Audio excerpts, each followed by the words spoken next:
Isabel Briggs Myers and her mother Catherine Briggs began developing the Myers-Briggs type indicator in the 1940s as a way of helping people choose suitable work and to promote the constructive use of differences.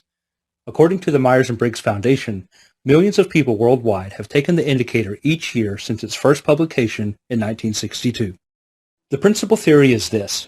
We all use four basic functions. Two of them help us process information. Two of them help us make decisions. The information processing functions are sensing and intuition. Sensing is scanning the environment and taking in the data through the senses, the things we can see, touch, hear, etc. Intuition takes it a step further by interpreting or adding meaning. This is what we often describe as reading between the lines or having a gut feeling. Each person has a preference of one over the other. An S in the Myers-Briggs code indicates a preference for sensing. An N indicates a preference for intuition. Once the information has been processed, we use one of the other two functions to make our decisions. These are thinking and feeling.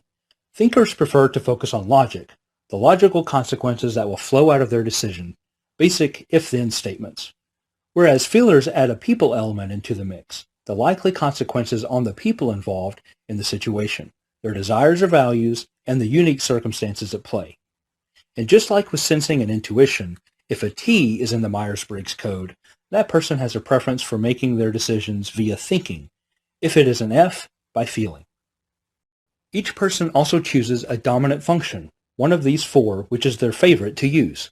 It is the function they develop first, usually by age 7, and is the one they are most skilled at using.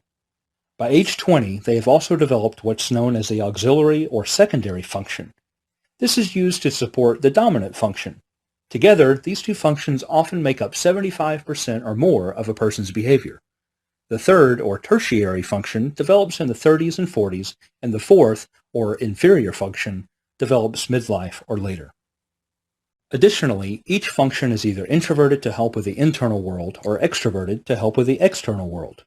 When the possibilities of function order and direction are considered, you can quickly discover that there are 16 possible combinations, and this is where we get the 16 different personality types. The goal of knowing about personality type is to understand and appreciate differences between people. There is no right or wrong, good or bad type. All types are equal. But the seemingly random differences in the way people behave are actually quite consistent and predictable due to basic, measurable differences in the way they process information and make decisions. This assessment does not measure trait, ability, or character. It sorts for preference which account for unique interests, reactions, values, motivations, and skills.